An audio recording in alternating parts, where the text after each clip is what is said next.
Hello, Elder Smith here. Before I begin today's subject, I have some news to share. I know it's been a few months since my last video, and I do apologize about that. I've been very busy, and I've been feeling physically exhausted from my previous job, which comes the good news. I have a new job now. Not that there was anything really wrong with the old job. It was a good job. I liked it. Problem was it was a 12-hour shift from 7 p.m. to 7 a.m.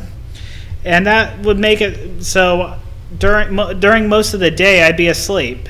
And by the time I'd wake up, it would be the sun would be setting. Now, the last few videos I posted, they were actually recorded around 2 a.m. to 4 a.m.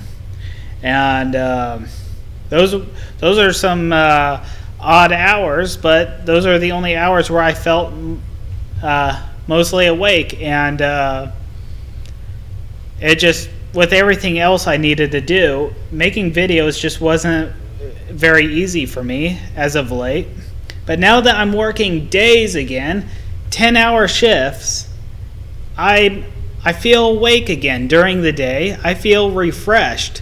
In fact, another added detail is when you're trying to sleep during the day and everybody else is awake, your sleep ends up being broken where you sleep for a couple hours, you wake up, you sleep another couple hours, you wake up. Now, I can't speak for everybody, but for me, when I have broken sleep, I don't feel well rested. But since I started this job, I've had 8 hours of uninterrupted sleep at night, and I feel refreshed for it. I feel like I can go back to doing these videos and not feel or look like I'm dragging. So with that said, I believe I can go back to posting these videos very often, in fact. Now, with that said, I shall begin today's subject. Today's subject is a sermon that I preached on a Sunday a while back. I was sorting through these videos, putting them on my external hard drive so I could free up space on my laptop. And when I came across this video, I thought this ought to be a video I should share on YouTube. So without further ado, here's the video. Good morning. Good morning. It's amazing how some days that don't really mean that much to you can actually have a great impact on you later on in life. As you all know, Friday was Valentines Day. Now, I don't know what everybody's thoughts are on that particular holiday. That, for me, that's a holiday that was something back when I was younger, but the older I get, it kind of loses its meaning over time. But but this last one, a lot has happened over within that 24 hours that's actually stirred me up and has fired me up to the point where I realized that I had been slacking on a lot of things. And I mean really slacking.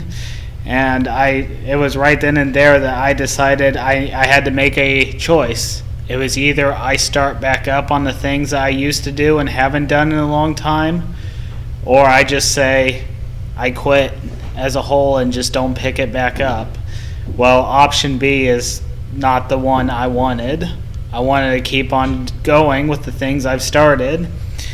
And had quite a few experiences to where I actually feel happier than I have in a long time. So, and for it to happen on a holiday that has almost lost that I've almost lost emotion with, that's actually kind of interesting that would happen. I know God always has reasons for choosing the times that he chooses for revealing things, and sometimes stirring us up and giving us our wake-up calls. And I guess I felt so happy that I've actually started I actually started joking around more, which is something I hadn't done in a long time. For example, everybody online was wishing each other a happy Valentine's Day, and I just decided to post something in the midst of all those happy Valentine's Day wishes. And the kids will understand this reference. I just threw in "Merry Christmas" as a random comment, and that actually got a reaction from people. But anyways, but I've been discussing scripture and our beliefs with a lot of people in the last few days, and I noticed that one thing always tends to come up, and that is if and of course they get this mixed up, and I correct them multiple times on this. They think primitive Baptists are Calvinists, and while we are similar to Calvinists, we're not exact. And but they instead of saying primitive Baptists, they always by habit call us Calvinists, and they'll say, well, if Calvinism is really the right faith, why is it so small in number, and why is it outnumbered by the other denominations then? There's a scripture over here in the 3rd chapter of Romans. Now it's in the first 3 verses of the 3rd chapter. Now the first 2 verses don't really apply to what I'm talking about, but at the same time I have to read those first 2 verses in order for the 3rd verse to make sense. Otherwise it just comes out sounding random.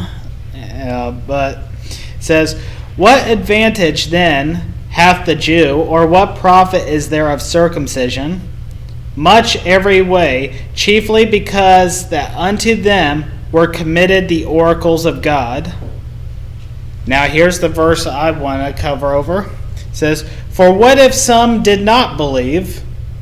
Shall their unbelief make the faith of God without effect?" Now that's something to think about. We are small in number because many do not believe what we believe. And sometimes I think people tend to think that, and this is probably a bad way of wording it, but I really lack a better way to word it. But sometimes I think people almost approach the truth as if it reshapes itself based on what you believe and what you don't believe. A lot of people say, "Well, I don't believe in this," but they won't leave it at that. They'll carry it. They won't say it out loud, but they'll carry their unbelief or their disagreement with a particular belief to the extent where if they don't believe in it, there's no way it can be true then. Not everybody thinks that way, but you'd be amazed at how many people actually do think that way, to where, well, it can't be true because I don't believe in it, or I don't agree with it, or it can't be true because it just doesn't sit well with me, speaking as an individual. But if you go all the way back to the beginning, you'll know that the truth and the worshiping of the only true and living God was something that was always small in numbers, starting with Adam and Eve obviously being the only 2 at the time, but it didn't really increase much beyond that point. Adam and Eve had many sons and many daughters, but all the way up to the flood of Noah, only a few families at the most worshipped God, while the rest drifted away to serve their own gods. Now, can you imagine? And this is a lot of people can misinterpret or misunderstand what I'm saying, but if you try to look at it from God's perspective here, and I don't mean put yourself in God's place because that would be wrong, but see it from this perspective that God created the entire world. Now this world is filled with all these people whom He had created, and only a few of this multitude of people actually acknowledge his existence and worship him, while the rest either ignore him altogether or have heard of him and want nothing to do with him. Can you imagine what that must be like? To have the majority of your creation not even acknowledge or even reject you? And yet, there were still always a few, small in number, but the majority of the world never drowned out the few that actually worshipped God. Now, the fact that the majority of the world at that time didn't worship God means they didn't agree with the existence of the only true and living God. And that fits with the question that Paul asked. Does their unbelief make the faith of God of non-effect? And likewise, even after the flood, only a few families continued to worship God until the time of Abraham.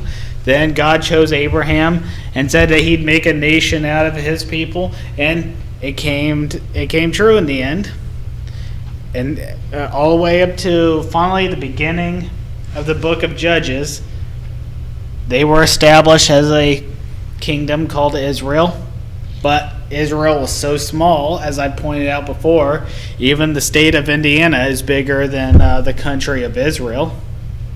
So right there, even as a country, they were still small in number compared to the rest of the world. The number of people that knew about God and started worshiping him had definitely increased significantly, but still a tiny amount when compared to the rest of the world. Then the number decreased after the country was divided, and the northern half was destroyed and the southern half was carried off, but then they were brought back. Then came the time of Jesus where he started to spread the truth to Israel, well, it wasn't called Israel at the time, it was called Judea at the time, but then he started commanding to his disciples and his apostles that they spread the gospel worldwide, pretty much. Now, not literal worldwide, because there's only so far they could go on foot and everything, but I believe it carried on over, his commandment carried on over to the other churches, and they continued to spread through even beyond the life of the apostles, which is now why Christianity is a worldwide faith. There may be some places in the world where they still haven't heard of him, but that doesn't mean it's not worldwide. Compared to the Old Testament, where it was only Israel that worshipped God, now we've got many nations and countries and places where they have in fact heard of God now and worship him and know about what his Son has done for them. But Jesus also said, many are called, but only a few are chosen. I believe the many that are called are every single one of God's children, but the few that are chosen are the ones that carry the true doctrine. Jesus was throwing out a warning that people are going to have different beliefs when it comes to him and his Father, but at the same time, one thing we always got to remember, Jesus was not sent here on the earth to deliver many doctrines into the world, but to deliver only one doctrine. There is only one truth. For he says, I am the way, the truth, and the life. No man can come unto the Father except by me. So, as far as popularity goes, there's another saying that the world keeps. This saying is not scripture, but it is true. And that saying is, what is always popular isn't always right, and what is right isn't always popular. And that's true. The right thing isn't always popular. And even people that aren't particularly have any desire to follow after God and his ways, a lot of people tend to hold on to that saying. But then when it comes to Christianity and doctrine, when they see a denomination that they don't agree with, then they see the fact that that denomination is small in number. Suddenly that saying that what is right isn't always popular, suddenly that goes out the window, and then they lean on the, well, if your doctrine was really the right one, wouldn't more people agree with it then? Wouldn't more people believe in it? Suddenly they've forgotten. They don't realize that just because the primitive Baptist faith isn't popular, that doesn't mean it's built on a lie or that the doctrine itself is a lie. For like I already pointed out, Jesus said, many are called and few are chosen. And we believe in the grace of God, and people try to twist our beliefs even.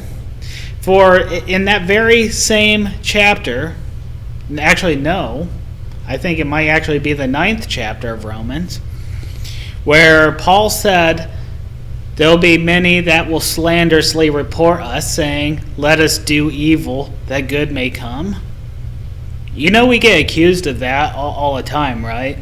Just worded a little different. There are a lot of people that, whenever people call us the lazy faith, where we say, well, we're pretty much saying, you don't have to do good works, so don't go do works. Don't do good works at all, but go out in the world and live life the way you want to, according to your own desires. That is exactly what Paul is saying, that we're being accused of saying things like that. True, we don't believe that if you're saved, nothing will happen to where you're thrown into eternal torment. Nothing will happen that'll separate you from God. But that doesn't mean we shun good works. We just don't believe we don't believe in doing good works to save you, because we believe God took care of that already. We believe in doing good works to glorify God. We don't believe going to church is going to save your soul, but we believe you're already saved, but do we not go to church? We don't believe baptism will save you, for you're already saved. Don't we still practice baptism? We don't believe communion's going to save you, for we believe you're already saved. Do we not still practice communion? If you got two people out there in the world, both of them have the desire to follow after God and his ways, but one does it because he's afraid that if he doesn't, he'll be punished eternally, but the other one believes that he's saved no matter what, but still follows after God and his ways. Which one of them is more sincere in their desire to follow after God? The one who's afraid of the eternal torment, or the one that is not but still has the desire to follow after him?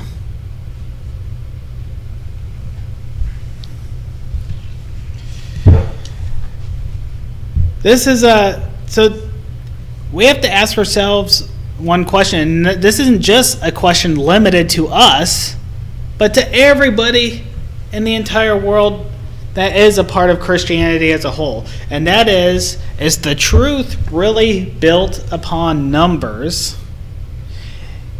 In order for the truth to be the truth, does the majority really have to believe that it's the truth? That's exactly what Paul was asking right there. Does their unbelief make the faith of God of none effect? In other words, if you can get the majority of the people to not believe in the truth, does their unbelief magically turn that truth into a lie? Or is it still just as true as it would be if everybody believed in it? The truth does not reshape itself based on the beliefs of a majority. The truth is the truth. And that's really all there is to it. If the truth is we're saved by the grace of God, then that means we're saved not by good works, but we're saved because Jesus fulfilled the law, because God had predestinated all of us and had chosen all of us, had selected us to be his people, claimed us, and then Jesus bought us with the price of his blood. And because of that, we belong to him. And I'll go so far as to say this: you don't even have to be a primitive Baptist to belong to God. No, being a primitive Baptist is not a requirement to being one of God's children. For God has a people in every nation, kin, and tongue. And the fact that you even have a desire to worship God and pray to him and everything is evidence that you are one of his already and have been one of his since before you were born. For if you were not, your heart would have never been touched by God, and the desire to follow after him would not be there. So the people out there in the world, even if they disagree with us, that doesn't mean they're not one of his. So I wanted to clarify that. I don't want to give off the wrong impression that primitive Baptists think so highly of themselves that if you're not one of us, you're not one of God's. That's the wrong way of thinking. God has a people in every nation, kin, and tongue, and they're not all primitive Baptists. Now, getting back to the scripture here, where he asked that, shall their unbelief make the faith of God without effect? He answers that very question in the next verse. He says, God forbid, yea, let God be true, and every man a liar, as it is written, that thou mightest be justified in thy sayings, and mightest overcome when thou art judged. But if our unrighteousness commend the righteousness of God, what shall we say? Is God unrighteous, who taketh vengeance? I speak as a man.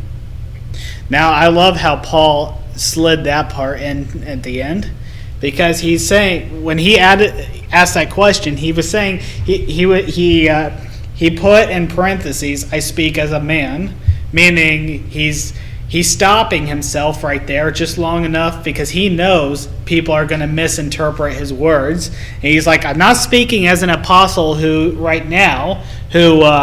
is led by the Spirit of God, but when I ask this question, I'm asking it from the perspective of a man that still has yet to have the truth revealed to him.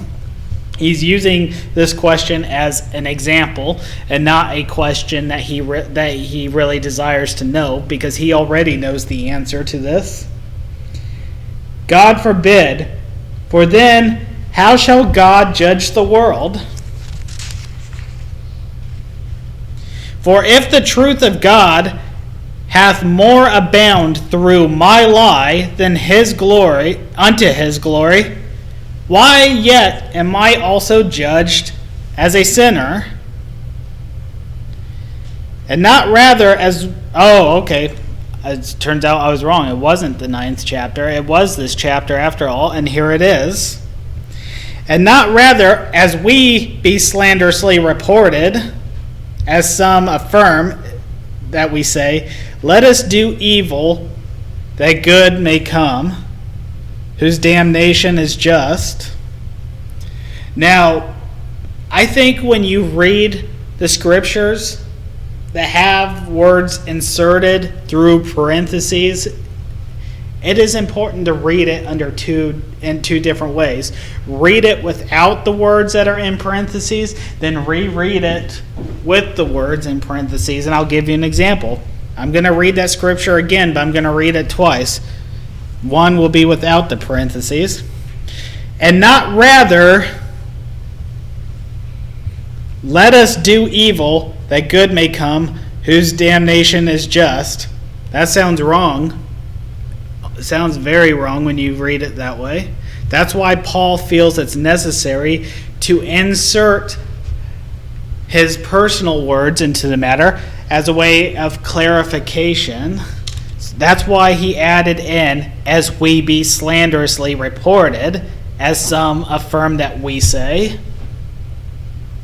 When he puts that in the middle of that sentence, suddenly that scripture doesn't sound so wrong anymore. That's why he also felt the need to add in, I speak as a man, when he said when he said the verses before that, is because when you take that part out, it sounds like Paul doesn't know what he's saying. But when he adds, I speak as a man, he's using the fact that he's speaking from the flesh right there as an example.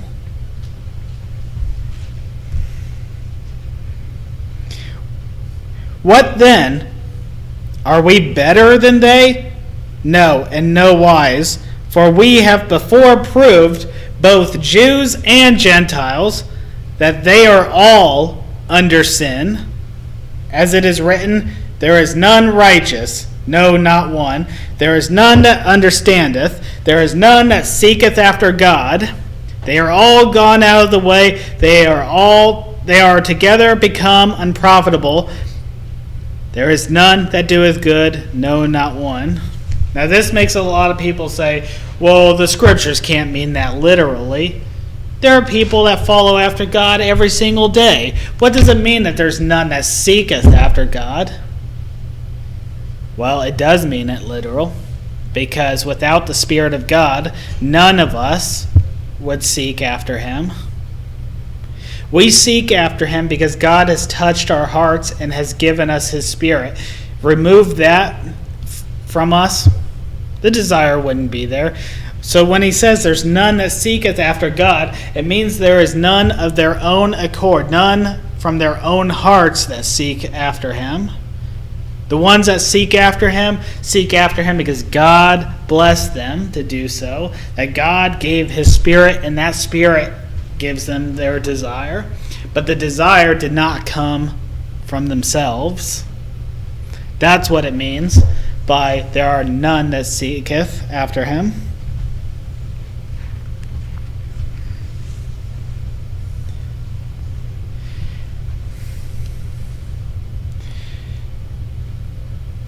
It's been a very long time since I touched on this subject here. But as a lot of you know, the Revelations is my favorite book in the entire Bible. I especially love the part where it talks about the 7 golden candlesticks. I often wondered why Jesus chose candlesticks to represent the churches. And it's because most of my life I had the wrong idea of what candlesticks really were. I don't know if I'm alone in thinking this. If I am, then that's okay. Or if other people thought this too, which, if so, nothing to be ashamed of. I actually thought the candlesticks themselves was pretty much the wax that held the wick. I don't know why. I thought those were candlesticks right there. It wasn't until I actually saw candlesticks themselves. The first time I ever really saw one was actually a few years ago when I was passing by the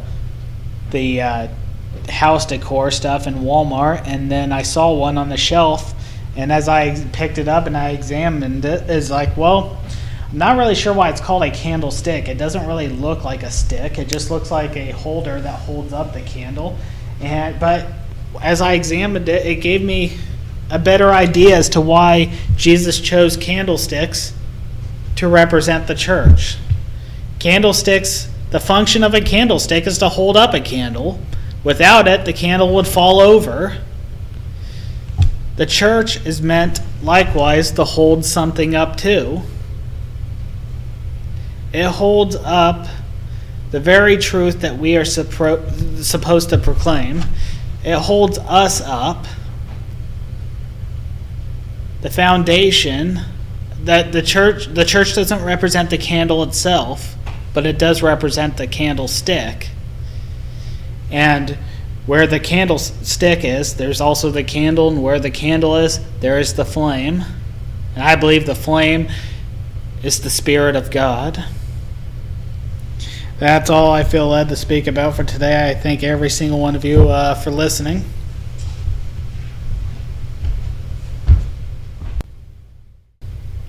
I hope you enjoyed that video, and I hope you receive a special blessing from it. Anyways, remember to study, to show thyself approved, rightfully dividing the word, put on the whole armor of God, and fight the good fight.